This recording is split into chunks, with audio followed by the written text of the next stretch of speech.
नमस्कार बंधुओं, आप देख रहे हैं अभीष्ट भारत शैलेंद्र सिंह के साथ।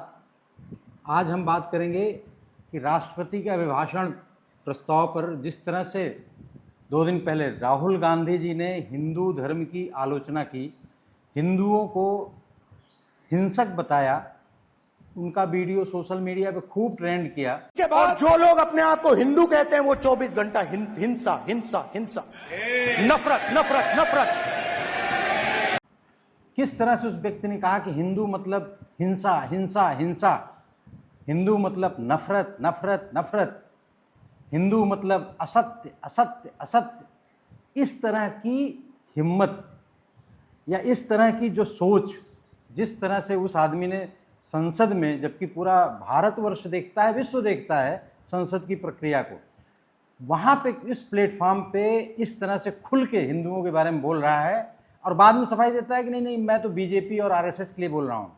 इस तरह की फालतू बकवासबाजी करके जिस तरह से वो हिंदुओं को इस तरह से अपमानित करने का काम बार बार करता है, एक बार नहीं कर रहा है, वो कई बार इससे पहले भी कह चुका है। तो लेकिन हिंदू एक ऐसा सोया हुआ समाज है जो अपने में ही मगन, अपने ही दाल रोटी के चक्कर में पड़ा रहता है। उसको इतनी भी समझ नहीं है कि वो कैसा भारत अपने बच्चों के लिए, आने वाली संततियों के लिए छोड़कर जाने वाला है।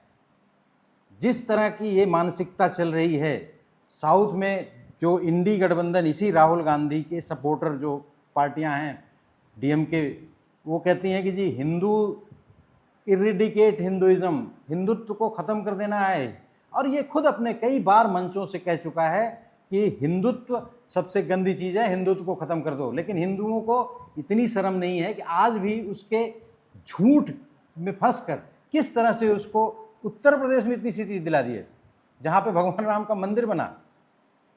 लेकिन हमारा विषय आज ये है सिर्फ कि संसद में, संसद के पटल पर खड़े होकर एक व्यक्ति जो कि आज संवैधानिक पद पर है, आज उसको विपक्ष का नेता बना दिया गया है लोकसभा में। पहली बार किसी संवैधानिक पद पर आया है राहुल गांधी, और पहली बार विपक्षी दल के नेता के रूप में बोलते हुए उसने जिस तरह से हिंदुइज्म और हिंदुओं को इस तरह से गाली दी, उसका लीपापोती बाद में लोग कर रहे हैं, लेकिन उससे मतलब नहीं है। उसके बारे में मोदी जी ने जब जवाब दिया कल, तो उन्होंने बहुत विशेष रूप से ये बताया कि किस तरह से हिंदुओं को अब जागृत, सचेत होना चाहिए, उनको इस अपमान को समझना चाहिए कि किस तरह से वो अपमानित हो रहे हैं। आ गया, हिंदू हिंसक होते हैं, ये है आपके संस्कार, ये है आपका चरित्र, ये है आपकी सोच, ये है आपकी नफरत इस देश के हिंदुओं के साथ। ये करने में आदरणीय सभापति जी,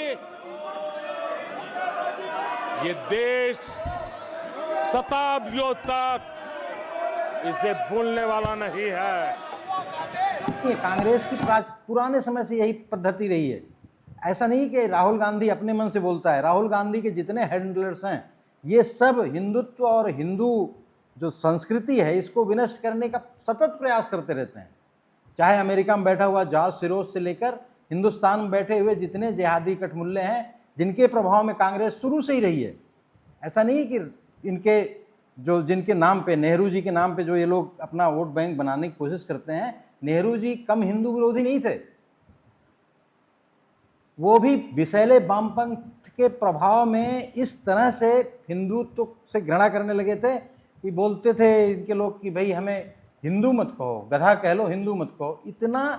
इतना बेशर्मी के साथ ये लोग शुरू से ही स्टेटमेंट इस तरह से देते आए हैं।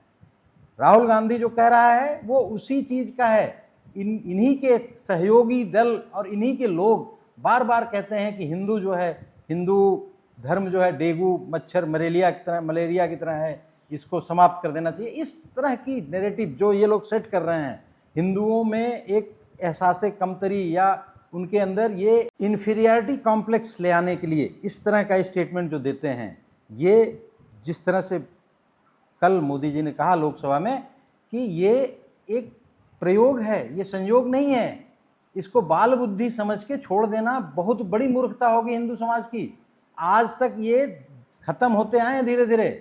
और ये राहुल गांधी जो जिस सोनिया गांधी की औलाद है ये, वो क्रिश्चियनिटी को किस लेवल प्रमोट करती हैं और किस तरह से वो कैथोलिक क्रिश्चियन है, ये पूरा विश्व जानता है। और ये राहुल अपना जनेऊ और रुद्राक्ष दिखा के अपने को हिंदू साबित करने में लगा था। ये सबसे बड़ा शत्रु है हिंदू समाज का। लेकिन हिंदुओं को ये समझ में नहीं आता। हिंदुओं को तो बस हमारा आरक्षण बच जाए, हमारा संविधान खत्म हो जाएगा।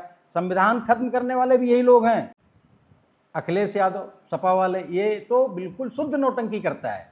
इस आदमी को ये क्या इंग्लैंड ऑस्ट्रेलिया में पढ़ाई किया है समझ में नहीं आता। ये कह रहा है मुझे 85 की 85 उत्तर प्रदेश की सीटें मिल जाए तब भी मैं ईवीएम को गलत ठहराता रहूँगा। ऐसे मूर्ख आदमी को क्या कहा जा सकता है? इस तरह की मानसिकता, जिसको जरा सा भी साइंटिफिक चीज़ों का ज्ञान नहीं है, जो मामला सुप्रीम कोर्ट के इतने बड़े बड़े बेंच से पास होके आ गया, कोई इस तरह की, लेकिन इनको बकवासबाजी करना और झूठा नैरेटिव फैलाना और ऐसा माहौल क्रिएट करना कि समाज में पैनिक क्रिएट हो।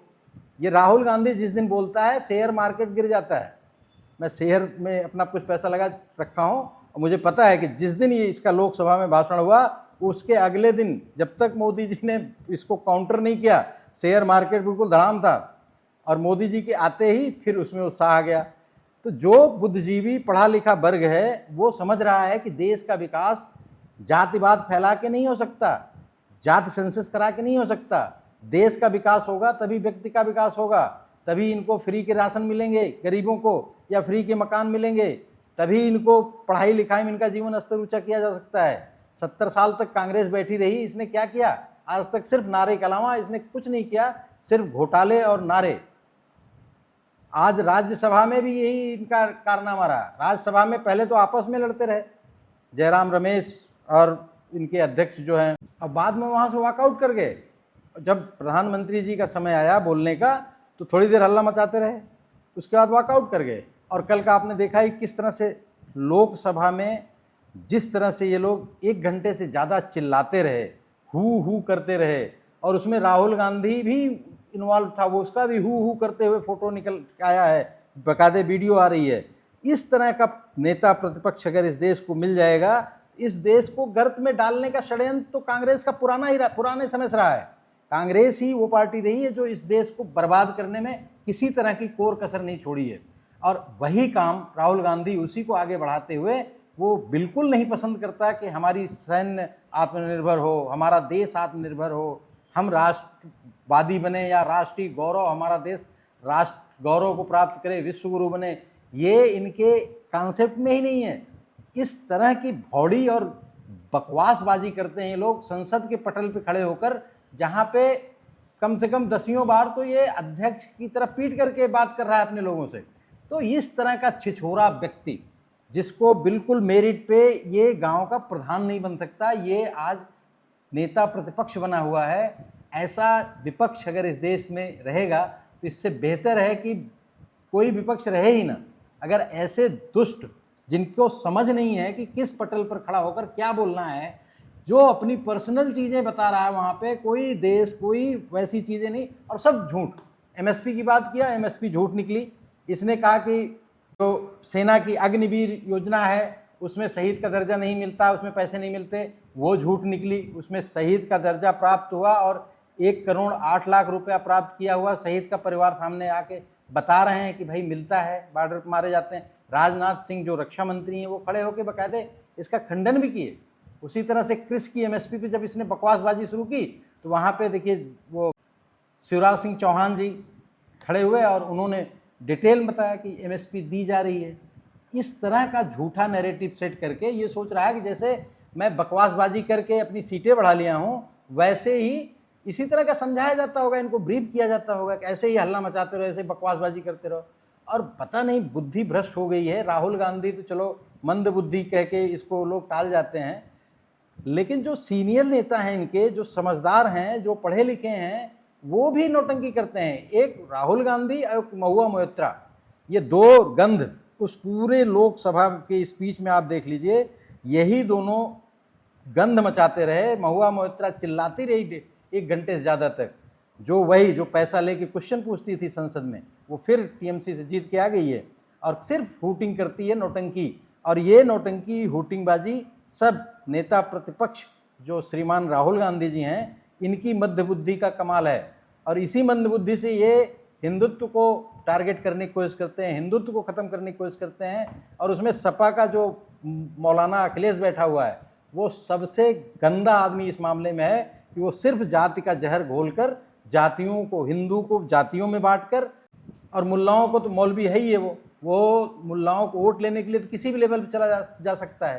तो इस तरह का नैरेटिव बना के ये लोग इस चुनाव में थोड़ी बहुत इनको सफलता मिल गई है, वो पच नहीं रही है और न पचने वाली है।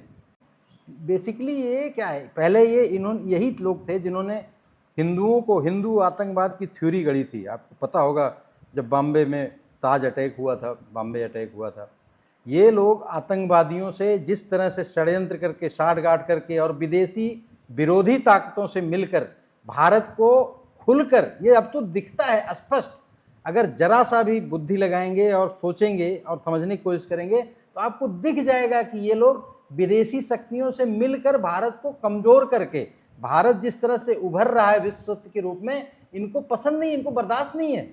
इसमें पता नहीं इनको क्यों, ये इनके काम को ये लगता है कि हिंदुत्व जब तक है या हिंदू जब तक यूनाइट है तब तक इनका ये पर्पस सॉल्व नहीं होगा। हिंदू अगर सहिष्णु नहीं होता तो हिंदू क्या अयोध्या, मथुरा, काशी के लिए कोर्ट के सामने गिड़गिड़ा रहा होता? हिंदू अगर अहिंसक नहीं होता, अगर हिंसक होता, हिंदू अगर इस तरह से यूनाइट होकर जैसे इस्लाम और क्रिश्चियनिटी करते हैं कि तलवार के दम पर ये लोग सारे कांड करते हैं अपने, उस तरह का अगर हिंदू भी हो जाए तो क्या हिंदुओं को, उनकी बहन बेटियों को जिस तरह से टुकड़ों में काट कर भेजा जाता है या पाई जाती हैं, ऐसा संभव है क्या? अगर हिंदू सहिष्णु नहीं होता और इस तरह से हिंसा करने के लिए उतारू रहता जिस तरह से इस्लाम और क्रिश्चियनिटी में है, उस तरह की बातें अगर हिंदू धर्म में, हिंदू संस्कृति में रही होती तो क्या भारत का विभाजन कर पाते ये लोग? यही कांग्रेसी कभी नहीं कर सकते थे भारत के टुकड़े। और इसी तरह से हिंदू तरह से गाय को अपनी माँ मानता है, जिस तरह से ये लोग आज भी सरेआम गाय को काट कर उसके साथ सेल्फी लेके वीडियो वायरल करते हैं, इस तरह की चीज़ कर सकते थे।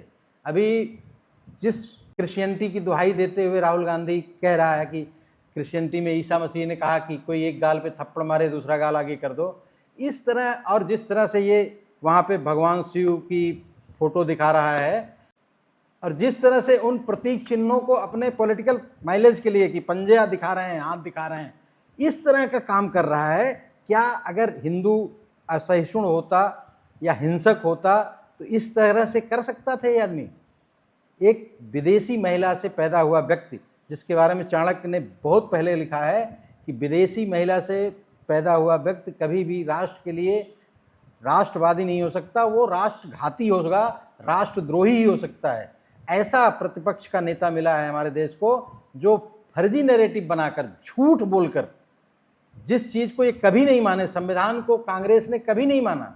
हमेशा से कहा जाता था Indira is India, India is Indira, ये वाली कांग्रेस, ये आज संविधान की दुहाई दे रहे हैं। और ख़ास करके हिंदुओं को अब ये बात समझना पड़ेगा कि क्या करना है पॉलिटिकली, थोड़ा विजनरी बनिए, थोड़ा राष्ट्रीय और नेशनल इंटरनेशनल जो जियो पॉलिटिक्स है उसको समझने के लिए, उसको अंदर से जानने के लिए कुछ चीज़ें पढ़ना और सोशल मीडिया पे गूगल करके पता करते रहना।